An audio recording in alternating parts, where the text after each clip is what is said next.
ಕಿತ್ತಂಡೂರು ವೆಂಕಟರಾಮರವರ ಸಾರಥ್ಯದಲ್ಲಿ ನಡೆಯುತ್ತಿರುವ punch TV Kannada ನ್ಯೂಸ್ಗೆ ಸ್ವಾಗತ. ಮಾಲೂರು ಎಂಎಲ್ಎ ಕೆ.ವೈ. ನಂಜೇಗೌಡರು ಕೋಲಾರ ಹಾಲು ಒಕ್ಕೂಟಕ್ಕೆ 3ನೇ ಅವಧಿಗೆ ಅವಿರೋಧ ಆಯ್ಕೆ. ಮಾಲೂರು ಎಂಎಲ್ಎ ಕೆ.ವೈ. ನಂಜೇಗೌಡರು ಕೋಲಾರ ಹಾಲು ಒಕ್ಕೂಟದ ನಿರ್ದೇಶಕರ ಚುನಾವಣೆಗೆ ಸ್ಪರ್ಧಿಸಿದ್ದು, ಇವರ ಪ್ರತಿಸ್ಪರ್ಧಿ ಎಂಪಿಸಿಎಸ್ ಡೈರಿಯು ಸೂಪರ್ ಸೈಡ್ ಆದ ಕಾರಣ ಕೆ.ವೈ. ನಂಜೇಗೌಡರು ಅವಿರೋಧವಾಗಿ ಆಯ್ಕೆಯಾಗಿದ್ದಾರೆ. ಕೋಲಾರ ಜಿಲ್ಲಾ ಪಂಚಾಯಿತಿ ಕಚೇರಿಯಲ್ಲಿ ನಡೆಯುತ್ತಿರುವ ಚುನಾವಣಾ ಕಾರ್ಯಚಟುವಟಿಕೆಗಳ ಕಚೇರಿಯಿಂದ ಹೊರಬರುತ್ತಿದ್ದಂತೆ ಕೆ.ವೈ. ನಂಜೇಗೌಡರ ಅಪಾರ ಬೆಂಬಲಿಗರು ಹೂಮಾಲೆ ಹಾಕಿ ಪಟಾಕಿ ಸಿಡಿಸಿ ಸಂಭ್ರಮ ಸಡಗರ ವ್ಯಕ್ತಪಡಿಸಿದರು. ಈ ಸಂದರ್ಭದಲ್ಲಿ ಪತ್ರಕರ್ತರನ್ನುದ್ದೇಶಿಸಿ ಕೋಲಾರ ಹಾಲು ಒಕ್ಕೂಟಕ್ಕೆ 3ನೇ ಅವಧಿಗೆ ಅವಿರೋಧವಾಗಿ ಆಯ್ಕೆಗೊಂಡಿರುವ ಮಾಲೂರು ಶಾಸಕ ಕೆ.ವೈ. ನಂಜೇಗೌಡರು ಪತ್ರಿಕಾಗೋಷ್ಠಿಯನ್ನು ಉದ್ದೇಶಿಸಿ ಮಾತನಾಡಿದರು. Kittandur Venkatram, Punch TV news, Kolar. ಮೊಟ್ಟಮೊದಲಿಗೆ ನನ್ನ ಮಾಲೂರು ತಾಲೂಕಿನ ಹಾಲು ಉತ್ಪಾದಕರ ಸಹಕಾರ ಸಂಘಗಳ ಅಧ್ಯಕ್ಷರಿಗೆ ನಾನು ಧನ್ಯವಾದವನ್ನು ಹೇಳಬೇಕಾಗ್ತದೆ. ನನ್ನನ್ನು ಈ ಒಕ್ಕೂಟಕ್ಕೆ 3ನೇ ಬಾರಿಗೆ ಆಯ್ಕೆ ಮಾಡೋದಕ್ಕೆ ಪಕ್ಷಾತೀತವಾಗಿ ಹಾಲು ಉತ್ಪಾದಕರ ಸಹಕಾರ ಸಂಘಗಳ ಅಧ್ಯಕ್ಷಗಳು ಕೊಟ್ಟಂತ ಸಹಕಾರದಿಂದ ಆಕಸ್ಮಿಕವಾಗಿ ನಾನು ನಿರ್ದೇಶನಾಗಿ ಹೋಗಿದ್ದು, ಅದರ 3ನೇ ಬಾರಿಗೂ ಕೂಡ ನನ್ನ ಜಯಶೀಲರಾಗಿ ಮಾಡಿದ್ದಾರೆ ಅಂತ ಇವತ್ತು ನನ್ನ ವೈಯಕ್ತಿಕವಾದ ಡಿಕ್ಲೇರ್ ಅನ್ನು ಮಾಡ್ಕೊಳ್ತಾ ಇದ್ದೀನಿ. ಇವತ್ತು ಸ್ಕೂಟ್ನಿ ಇತ್ತು. ಆ ಸ್ಕೂಟ್ನಿನಲ್ಲಿ ವಿರೋಧ ಪಕ್ಷದ ಕ್ಯಾಂಡಿಡೇಟ್ ಏನಿತ್ತು, ಆ ಕ್ಯಾಂಡಿಡೇಟ್ಗೆ ಸೂಚಕರ ಸಹಿತ ಸಿಕ್ಕಿರಲಿಲ್ಲ. ನಮ್ಮ ಹಾಲು ಉತ್ಪಾದಕರ ಸಹಕಾರ ಸಂಘಗಳ ಅಧ್ಯಕ್ಷರುಗಳು ಕನಿಷ್ಠ ಪಟ್ಟಿಯಲ್ಲಿ ಏನಿತ್ತು, ವೋಟರ್ ಲಿಸ್ಟಲ್ಲಿ ಅರ್ಹ ಪಟ್ಟಿಯಲ್ಲಿ ಏನು ಇತ್ತೋ ಅವರಲ್ಲಿ ಒಬ್ಬರು ಕೂಡ ಸೂಚಕರ ಹಾಕೋರು ಸಿಕ್ಕಿರಲಿಲ್ಲ. ವಿರೋಧ ಪಕ್ಷದವರು ಕರಡು ಮತದಾರ ಪಟ್ಟಿಯಲ್ಲಿದ್ದಂಥ ಅನರ್ಹ ಪಟ್ಟಿಯಲ್ಲಿದ್ದಂಥ ಒಬ್ಬರನ್ನ ಸೈನ್ ಹಾಕಿ ಅಪ್ಲಿಕೇಶನ್ ಹಾಕಿದ್ರು. ಅದು ಇವತ್ತು ರಿಜೆಕ್ಟ್ ಆಗಿದೆ. ನಂದು ಸಿಂಗಲ್ ಅಪ್ಲಿಕೇಶನ್ಸ್ ಆಗಿದೆ. ಅದರಿಂದ ನಾನು ನಮ್ಮ ತಾಲೂಕಿನ ಜನತೆಗೆ ಮತ್ತು ಹಾಲು ಉತ್ಪಾದಕರ ಸಹಕಾರ ಸಂಘ ಅಧ್ಯಕ್ಷರಿಗೆ ಧನ್ಯವಾದ ಹೇಳೋ ಜೊತೆಗೆ, ಮತ್ತೆ ನಮ್ಮ ಕೋಲಾರ ಒಕ್ಕೂಟ, ಕೋಲಾರ ಜಿಲ್ಲೆ ಇವತ್ತು ಅಪ್ಲಿಕೇಶನ್ಸ್ ಸ್ಕೂಟ್ನಿ ಫೈನಲ್ ಆಗಿದೆ. ಎಲ್ಲ ಕಾಂಗ್ರೆಸ್ಸಿನ ಅಭ್ಯರ್ಥಿಗಳು ಗೆಲ್ಲಬೇಕಾಗ್ತದೆ. ಅವರಿಗೆಲ್ಲ ನಮ್ಮ ಕಾಂಗ್ರೆಸ್ಸಿನ ನಾಯಕರುಗಳೆಲ್ಲರೂ ಕೂಡ ಸಹಕಾರವನ್ನು ಕೊಡಬೇಕಾಗ್ತದೆ. ವಿಶೇಷವಾಗಿ ನನ್ನ ಮಾಲೂರು ತಾಲೂಕಲ್ಲಿ ಕೂಡ ಇವತ್ತೇನು ಕೋಲಾರ ಜಿಲ್ಲೆ 13ರಲ್ಲಿ 1 ಕ್ಲಿಯರ್ ಆಗಿದೆ. ಇನ್ನು 1 ಕಸ್ಬಾ ಇದೆ. ಕಸ್ಬಾ ಅಭ್ಯರ್ಥಿ ಶ್ರೀನಿವಾಸ್ ಅವರನ್ನು ಕೂಡ ಅದೇನೇ ಆಗಲಿ ಗೆಲ್ಲಿಸ್ಕೊಂಡ್ಬರ್ತೇನೆ.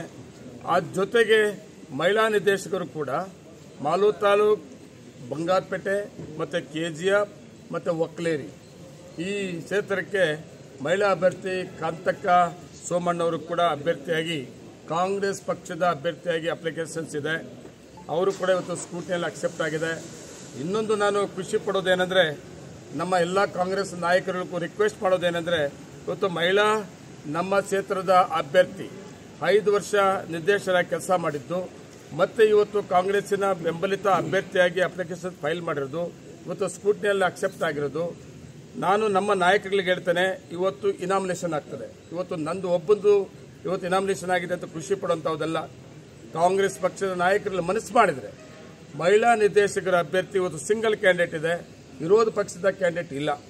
ಕಾಂಗ್ರೆಸ್ ಪಕ್ಷದ ನಾಯಕರುಗಳೇ ಒಂದು ಅಭ್ಯರ್ಥಿಯನ್ನು ಹಾಕಿರೋದ್ರಿಂದ ನಾನು ಕಾಂಗ್ರೆಸ್ ಪಕ್ಷದ ನಮ್ಮ ನಾಯಕರುಗಳಿಗೆ, ಸೀನಿಯರ್ಸ್ ಅನ್ನೋರಿಗೆ ನಾನು ರಿಕ್ವೆಸ್ಟ್ ಮಾಡ್ತೇನೆ, ಇವತ್ತು ಜಿಲ್ಲೆಯಲ್ಲಿ ಕಾಂಗ್ರೆಸ್ ಬಲಿಷ್ಠವಾಗಿದೆ, ನಾವು ಕೂಡ ಒಟ್ಟಿಗೆ ಒಗ್ಗಟ್ಟಾಗಿದ್ದೀವಿ ಅಂತ ಒಂದು ಸಂದೇಶವನ್ನು ಕೊಡಬೇಕಾದ್ರೆ 5 ವರ್ಷ ನಿರ್ದೇಶಕರಾಗಿ ಕೆಲಸ ಮಾಡಿದಂಥ ಕಾಂತಕ್ಕನವ್ರ ಮೇಲೆ ತಾವು ಏನು ಅರ್ಜಿ ಹಾಕಿಸಿದ್ರು ಅದನ್ನು ನಾಳೆ ನಾಳಿದ್ದು 2 ದಿವಸ ಅವಕಾಶ ಇದೆ. ವಾಪಸ್ ತಗೊಂಡ್ರೆ ಕಾಂಗ್ರೆಸ್ ಪಕ್ಷದ ಹೈಕಮಾಂಡ್ಗೆ ಮತ್ತು ಕಾಂಗ್ರೆಸ್ ಪಕ್ಷಕ್ಕೆ, ಜಿಲ್ಲೆಯ ಕಾಂಗ್ರೆಸ್ ಪಕ್ಷದ ನಾಯಕರಲ್ಲಿ ಒಂದು ಸಂದೇಶ ಕೊಟ್ಟಂಗೆ ಆಗ್ತದೆ ಅಂತ ನಾನು ಅದು ಕೂಡ ರಿಕ್ವೆಸ್ಟ್ ಮಾಡ್ಕೋತೇನೆ.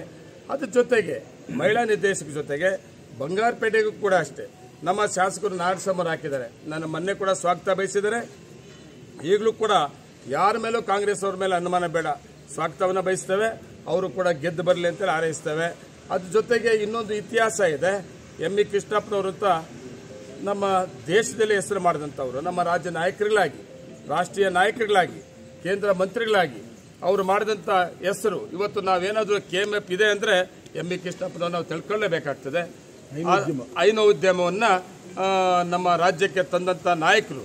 ಅದ್ರ ಜೊತೆಗೆ ಬೆಂಗಳೂರಿಂದ ವಿಭಜನೆ ಆಗಿ ಕೋಲಾರಕ್ಕೆ ಬಂದು ಸುಮಾರು 40 ವರ್ಷ, ಅವತ್ತಿಂದ ಇವತ್ತುವರೆಗೂ ಕೂಡ ಆ ಎಂ.ಇ. ಕೃಷ್ಣಪ್ಪನವರು ಮಗ ಜಯಸಿಂಹ ಕೃಷ್ಣಪ್ಪ ಅವರು ಕೂಡ ಇವತ್ತು 8ನೇ ಬಾರಿಗೆ ಅವರು ಅಭ್ಯರ್ಥಿ ಆಗ್ತಾ ಇದ್ದಾರೆ.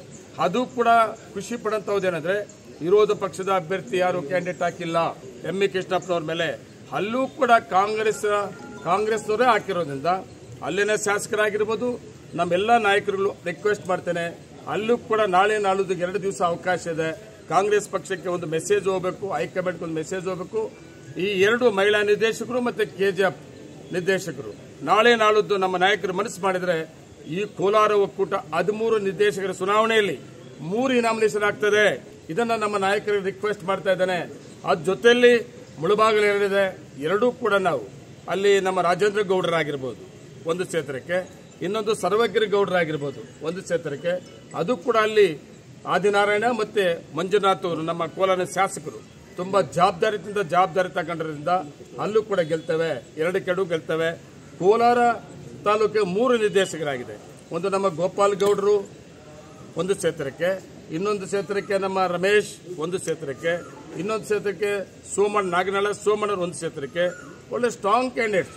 ಇಲ್ಲೂ ಕೂಡ MLC ಅವರು ಅನಿಲ್ ಅವರು ಮತ್ತೆ ಶಾಸಕರು ಕೂಡ ತುಂಬಾ ಒಗ್ಗಟ್ಟಾಗಿ ಕೆಲಸ ಮಾಡ್ತಾರಿಂದ ಆ 3 ಕೂಡ ಗೆಲ್ತದೆ. ಶ್ರೀನಿವಾಸಪುರ ಕೂಡ ಅಷ್ಟೇ, ಒಂದು ಕ್ಷೇತ್ರಕ್ಕೆ ಮಂಜುನಾಥ್, ಇನ್ನೊಂದು ಕ್ಷೇತ್ರಕ್ಕೆ ನಮ್ಮ ಅನ್ಮೇಶ್ ಅವರು ಆ ಮಾಜಿ ನಮ್ಮ ನಿರ್ದೇಶಕ ಕೆಲಸ ಮಾಡಿದಂಥವರು.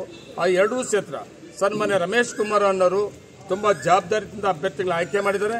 ಆ 2 ಕೂಡ ಗೆಲ್ತದೆ. ಓವರ್ ಆಲ್ ನಮ್ಮ ಒಕ್ಕೂಟದಲ್ಲಿ ಕಾಂಗ್ರೆಸ್ನ ಬೆಂಬಲಿತ ಅಭ್ಯರ್ಥಿಗಳು ಗೆಲ್ತಾರೆ. ಅದ್ರ ಜೊತೆಗೆ ವಿಶೇಷವಾಗಿ ಕೋಲಾರ ಮಹಿಳಾ ನಿರ್ದೇಶಕರು ಮೊದಲು ಒಂದಿತ್ತು ಕೋಲಾರ ಜಿಲ್ಲೆಗೆಲ್ಲ, ಅದೇ ನೆನಪಿದೆ ನನಗೆ. ಅದು 2 ಕೂಡ ಆಗಿದೆ. ಒಂದು ಕಡೆ ಮಾಲೂರು ಬಂಗಾರಪೇಟೆ KGF ಆದ್ರೆ, ಇನ್ನೊಂದು ಕಡೆ ಕೋಲಾರ ಮತ್ತೆ ಮುಳಬಾಗಿಲು ಶ್ರೀನಿವಾಸಪುರಕ್ಕೆ ನಮ್ಮ ಕಾಂಗ್ರೆಸ್ನ ಅಭ್ಯರ್ಥಿಯಾಗಿ ರೇಣುಕಮ್ಮನವರು ಈಗಾಗಲೇ ನಮ್ಮ ಪಕ್ಷದ ನಾಯಕರು ತೀರ್ಮಾನ ಮಾಡಿದ್ದಾರೆ. ಅದು ಕೂಡ ಅಷ್ಟೇ, ಅತಿ ಹೆಚ್ಚಿಗೆ ಮುಳಬಾಗಿಲು ಮತ್ತೆ ಕೋಲಾರ ಓಟ್ ಇರೋದ್ರಿಂದ ಮತ್ತೆ ಶ್ರೀನಿವಾಸಪುರ ಇರೋದ್ರಿಂದ ಎಲ್ಲ ನಮ್ಮ ನಾಯಕರುಗಳೆಲ್ಲರೂ ಕೂಡ ಆ ಮಹಿಳಾ ನಿರ್ದೇಶಕರು ಗೆಲ್ಲಿಸಿ ನಮ್ಮ ಮೆಜಾರಿಟಿ ನಮ್ಮ ಆಡಳಿತ ಮಾಡಲಿ ಬರ್ತದೆ. ನಮ್ಮ ಮಿಲ್ಕ್ ಯೂನಿಯನ್ಗೆ ಇವತ್ತೇನು ನಿರ್ದೇಶಕರಾಗಿ ಬರೋರು ಎಲ್ಲ ಕೂಡ ರೈತರ ಮಕ್ಕಳು ಮತ್ತೆ ಸಮಸ್ಯೆನ ಕಟ್ಟಿರುವಂತವ್ರು. ಸಮಸ್ಯೆ ಕಟ್ಟಿದ್ದೀವಿ.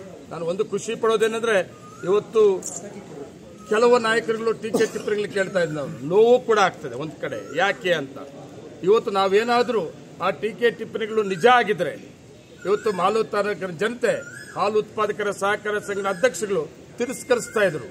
ಇವತ್ತು ಅಕ್ಸೆಪ್ಟ್ ಮಾಡಿದ್ದಾರೆ.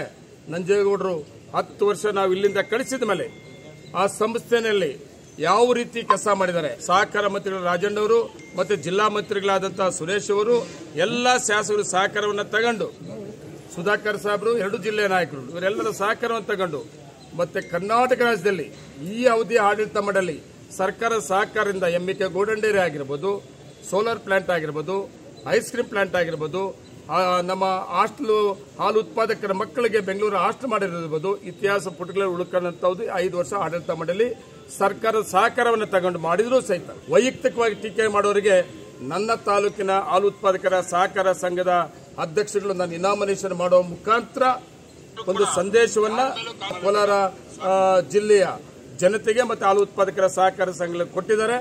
ದಯವಿಟ್ಟು ಎಲ್ಲ ಮುಖಂಡರು ಒಟ್ಟಿಗೆ ಒಗ್ಗಟ್ಟಾಗಿ ಕೆಲಸ ಮಾಡಿ ನಮ್ಮ ಕಾಂಗ್ರೆಸ್ನ ಅಭ್ಯರ್ಥಿ ಗೆಲ್ಲಿಸಿಕೊಂಡು ಕೋಲಾರ ಒಕ್ಕೂಟ ಆಡಳಿತ ಮಂಡಳಿಯನ್ನ ಆಡಳಿತ 5 ವರ್ಷ ನಡೆಸಿದ್ವಿ.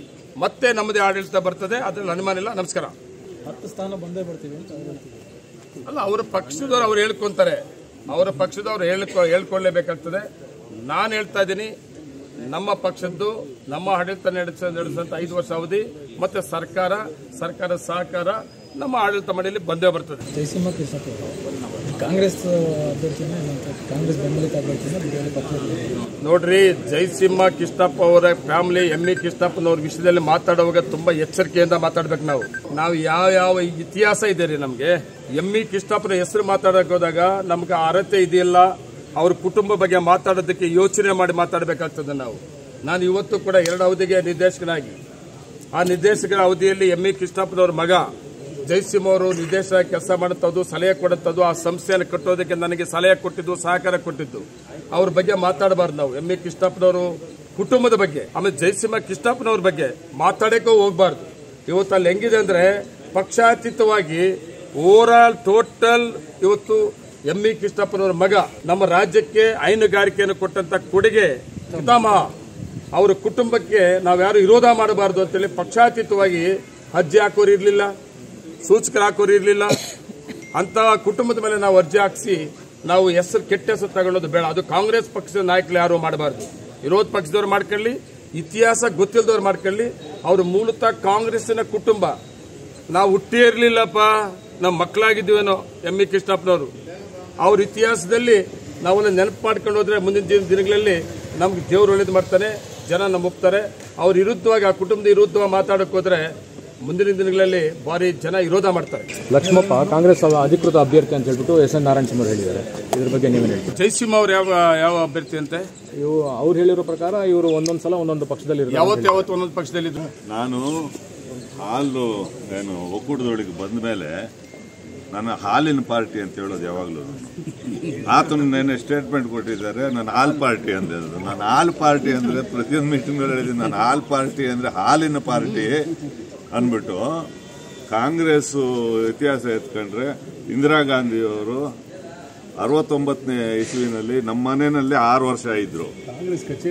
ಕಚೇರಿ ನಮ್ಮ ತಂದೆಯವರು ನಮ್ಮ ಮನೆಯಲ್ಲೇ ಕಾಂಗ್ರೆಸ್ ಕಚೇರಿ ಇಟ್ಕೊಂಡಿದ್ರು. ಅವತ್ತಿಂದ ನಾವು ಕಾಂಗ್ರೆಸ್ನಲ್ಲಿ ಬಂದಿರತಕ್ಕಂಥವ್ರು.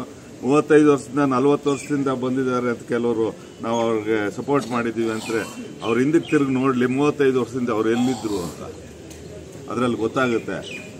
ಏನು ಅಲ್ಲಿ ಮಾಡಿಲ್ಲ, BJPಗೆ ಮಾಡೋರು, ಇನ್ನೊಂದು ಮಾಡೋರು ಅಂದರೆ. ಇವರು ನೆನ್ನೆ ನನ್ನ ಮೇಲೆ ಮಾತಾಡಿದವರು ಒಂದು ಎಲೆಕ್ಷನ್ನಲ್ಲಿ ವೆಂಕಟಮುನಿಯಪ್ಪನವ್ರಿಗೆ ಮಾಡಿದ್ರು, ಒಂದು ಎಲೆಕ್ಷನ್ನಲ್ಲಿ KH ಮುನಿಯಪ್ಪನವ್ರ ವಿರುದ್ಧ ಎಸ್ ಮುನ್ಸ್ವಾಮಿಗೆ ಮಾಡಿದ್ರು. ನನ್ನ ಬಗ್ಗೆ ಮಾತಾಡುವಾಗ ತಮ್ಮ ಬಗ್ಗೆ ತಿಳ್ಕೊಂಡು ಇನ್ನೊಬ್ಬರ ಬಗ್ಗೆ ಮಾತಾಡ್ತಾರೆ.